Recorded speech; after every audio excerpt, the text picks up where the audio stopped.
나는 얼굴도 못생겨, 공부도 못해, 뭐 먹고 살지? 지금 꿈이 없는데요? 하고 싶은 게 없는데요? 부모님들이 가장 흔히 쉽게 하시는 얘기들이 네가 하고 싶은 거 해. 야, 엄마도 남들이 원하는 거 다 해봤는데 그거 아니야. 네가 하고 싶은 거 해. 라고 얘기를 하시지만 사실 아이들은 그게 제일 어렵거든요. 내가 하고 싶은 게 뭘까에 대해서 같이 한 방향을 보고 같이 대화해 주는 것을 오히려 더 필요로 할 수 있습니다. 그것이 정답은 없지만 같이 관심 가져주는 그 시발점은 분명히 될 거고요. 안녕하세요. 저는 김태현입니다. 현재 내일진로의 대표로 청소년과 성인을 대상으로 1:1 진로 상담을 하고 있습니다. 오늘은 하고 싶은 건 없지만 내 꿈을 알고 싶어 라는 책을 출간한 저자로서 인사드리게 됐습니다. 반갑습니다. 꿈이 없다고 말하는 아이에 대해서 왜 꿈이 없지? 라고 이상하게 보는 것 대신에요. 아이가 꿈이 없다고 말할 수밖에 없는 이유와 환경에 대해서 생각해 봐야 됩니다. 아이들이 초등학교 때부터 집중적으로 받게 되는 질문 중 하나가 꿈에 대한 질문일 거예요.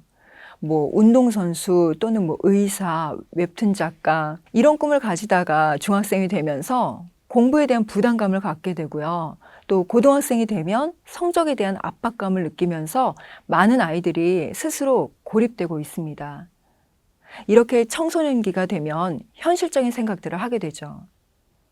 요즘 핫한 그런 직업군으로 직행할 수 있는 학과들을 일컬어서 우리가 의치한약수라고 하는데요.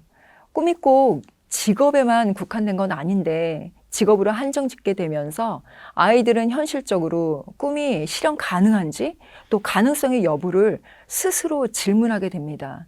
그러면서 이렇게 표현하게 되는 거예요. 지금 꿈이 없는데요? 하고 싶은 게 없는데요? 이렇게요. 비단 공부를 잘하고 못하고의 문제만은 아니에요. 공부를 잘하는 학생도 앞으로 무엇을 하고 싶은지에 대한 물음에는 잘 모르겠다는 얘기를 하기도 하니까요. 제가 책 제목을 하고 싶은 건 없지만 내 꿈은 알고 싶어 라고 정한 것도 바로 이와 같은 이유입니다. 우리 모두가 아는 것 중에 한 가지 확실한 것은 앞으로의 미래는 불확실한 시대일 거라는 것을 알고 있죠.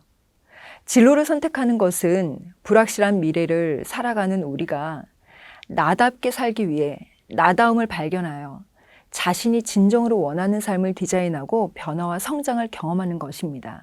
그래서 지금 꿈이 없다고 하는 것을 안타까워하거나 잘못됐다고 생각하지 마시고 꿈을 찾아가고 있고 자신의 진로를 선택해 나아가는 과정에 있다고 생각해 주세요. 상담을 하면서 아이들에게 물어봐요. 어릴 적에 어떤 활동들을 해봤니? 그러면 피아노 조금요, 태권도 조금요, 미술학원 조금 다녔어요. 이렇게 얘기를 합니다. 어릴 적에 잠깐 했던 그런 활동으로 기억은 하는데 배우면서 어땠니? 하고 다시 질문하면 어떤 경험이었는지 기억을 하지 못해요. 먼저 초등학교, 중학교, 고등학교 진로 교육의 목표가 있다는 것을 아셔야 합니다. 초등학교는 진로 인식 단계고요. 중학교는 진로 탐색 단계, 또 고등학교는 진로 설계 단계입니다. 그래서 적절한 시기가 아닌 그 시기에 맞는 적절한 접근을 하는 것이 필요합니다. 초등학교 때 우리의 아이들이 꿈에 대한 이야기를 자주 접하고 꿈에 대한 생각을 갖게 됩니다. 이때 다양한 시각으로 호기심을 가질 수 있도록 경험을 쌓게 해주세요. 중학교 때는 어떠한 직업들이 있는지 알아보고요. 자신의 적성을 발견하는 것이 중요합니다. 그리고 고등학교 때는 자신의 진로를 최종적으로 설계하는 것이 효과적입니다. 너무 어렵게 생각하기보다는요, 연령에 따라 진로 결정이 이루어질 수 있도록 부모님들께서 관심 가져주시는 것이 제일 중요합니다. 그러니까 초등학교 때 가장 중요한 건 경험이라는 것에 대해서 부모님들이 많이 아시잖아요. 그 경험을 하면서 어떤 경험이었는지 지속적으로 소통하는 것이 제일 필요한 것 같아요. 그냥 학원에 보내놓고 여기서 어떻게 배우겠지 이런 게 아니라 다녀오면서 도대체 어떤 경험들을 했는지 그것을 소통해 보는 거 되게 중요한 부분이라고 생각이 들고요. 그리고 조금 더 성장해서도 마찬가지입니다. 부모님들이 가장 흔히 쉽게 하시는 얘기들이 네가 하고 싶은 거 해. 야, 엄마도 그냥 좋은 거, 뭐 남들이 원하는 거 다 해봤는데 그거 아니야. 네가 하고 싶은 거 해라고 얘기를 하시지만 사실 아이들은 그게 제일 어렵거든요. 그래서 내가 하고 싶은 게 뭘까에 대해서 같이 한 방향을 보고 같이 대화해 주는 것을 오히려 더 필요로 할 수 있습니다. 그것이 정답은 없지만 같이 관심 가져주는 그 시발점은 분명히 될 거고요. 아이들이 그 안에서 자기를 좀 더 탐색할 수 있는 힘을 갖게 될 겁니다. 대학 안 가고 돈 벌겠다는 애들이 많은데요. 왜 그러는 걸까요, 도대체? 그러게요. 우리 청소년들을 볼 때요. 요즘엔 대학을 꼭 가야만 하는 건 아니죠. 그리고 요즘 부모님들께서도 너 원하는 걸 해 라고 얘기하세요. 그러면서도 내심 불안감을 느끼시죠? 대학과 돈은 별개예요.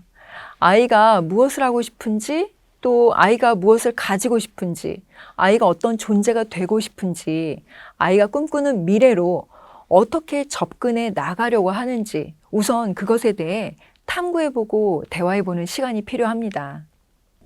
진로 탐색을 하기 위해서는 4가지 영역에서 접근해 볼 수 있는데요.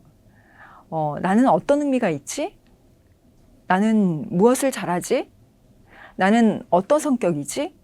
내가 중요하게 생각하는 가치는 뭐지? 이렇게 각각의 영역에서 자신을 이해하기 위한 탐구 활동들을 하면서 자신의 진로 분야를 설계한다면 스스로에게 맞는 진로 방향성을 찾게 되고 학습에 대한 동기와 지속력을 높일 수 있습니다. 그럼 학교 생활을 하면서 스스로 자기를 탐구하려면 어떻게 해야 할까요? 첫 번째, 자기 감정 인식 능력을 갖도록 사고력을 높이는 거예요. 내가 좋아하는 음식은 무엇이지?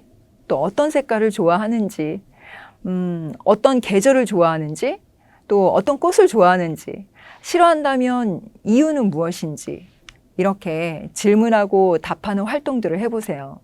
노트에 한번 적어보는 거예요. 질문도 만들고 또 답도 하고 100개 이상 지속적으로 작성해 보면서 생각해 보는 거죠. 내가 언제 무엇을 좋아하고 원하고 행복한지 매일 작성하면서 자기 이해도를 높여주세요. 두 번째는 자기 감정 조절입니다. 내 감정이 어떻게 변하는지, 화가 날 때는 어떻지? 긴장할 때는 어떻지? 학습할 때는? 또 발표할 때는? 자신의 감정 상태를 알고 조절할 수 있는 그런 근력을 키우는 겁니다. 우리는요, 좋을 때도 슬플 때도 좌절할 때도 감정을 느껴요. 이때 나의 감정 상태를 스스로 인지해 보는 거죠. 자신의 감정을 알고 스스로 제어하고 전환할 수 있게 되면 내 뜻대로 되지 않는 그런 상황들 있잖아요. 예를 들어서 친구 관계에서도 또 학습을 할 때도 그냥 기분이 우울할 때도 어떤 상황에서도 대처할 수 있게 됩니다. 세 번째는 자기 동기화입니다. 자기 동기화는 의지와 인내력을 갖게 합니다. 구체적이고 시각적인 목표 설정을 해보는 거예요. 이번 시험, 이번 학기, 1학년 동안 나는 어떤 목표를 이루고 싶은지 스스로 인식하고 조절하고 동기화하는 과정을 훈련해 보세요. 이러한 과정들이 스스로 어떻게 인지되는지 하나하나 인식해 보는 습관을 가질 필요가 있습니다. 네, 만다라트는요, 1987년 일본의 디자이너 이마이즈미 히로아키가 개발한 아이디어 발상법인데요. 진로 목표를 작성하는 방법으로 많이 사용되고 있습니다. 일본 야구 선수 오타니 쇼헤이가 자신의 목표를 이루기 위해서 고등학교 1학년 때 작성한 것으로 알려지면서 화제가 됐었죠. 만다라트는요, 그 중심 주제나 목표를 가운데 두고 가지 형태로 뻗어나가는 방식으로 작성합니다. 중심 주제를 적고 또 그 주제와 관련된 세부 항목을 작성하면서 목표를 구조화할 수 있어요. 전체 81칸으로 구성되어서 모두 작성하는 것만으로도 아마 만족감을 느끼실 거예요. 예를 들어서 최고의 1년 보내기라고 목표를 설정해 보세요. 그리고 올 한 해를 구조화해 보는 거죠. 예를 들어서 공부, 건강, 관계, 취미, 독서, 먹거리, 놀거리, 습관 이렇게 목표에 대한 세부 항목과 구체적인 세부 목표를 작성해 보는 거예요. 그리고 자주 볼 수 있는 곳에 붙여놓고 실행해 나간다면 긍정적인 에너지와 도전하는 힘이 생길 거예요. 최고의 선수도 최고의 학자도 모두 자신의 길을 찾는 여정을 거쳤습니다. 우리가 음식 메뉴판을 고르듯이 한 번에 진로? 나 이거 하듯 자신의 길을 선택하진 않았을 거고요. 그 선택이 모두 만족스럽지 않았을 겁니다. 그리고 선택 이후에 울고 웃을 수 있는 여러 과정들이 있었을 거예요. 자신이 원하는 꿈과 목표를 이루기 위해서는 그에 따른 노력과 열정이 필요합니다. 영국에 평온한 바다는 결코 유능한 뱃사람을 만들 수 없다는 속담이 있습니다. 때로는 실패와 좌절, 고통을 경험할 수 있지만 이러한 과정을 통해서 스스로 개척해 나가는 힘을 키울 수 있다는 것을 알아야 합니다. 생각하는 대로 살지 않으면 사는 대로 생각하게 된다라는 프랑스 소설가 폴 브루제의 말처럼 진로를 고민하는 청소년들이 자신이 원하는 삶을 스스로 발견하길 진심으로 바랍니다.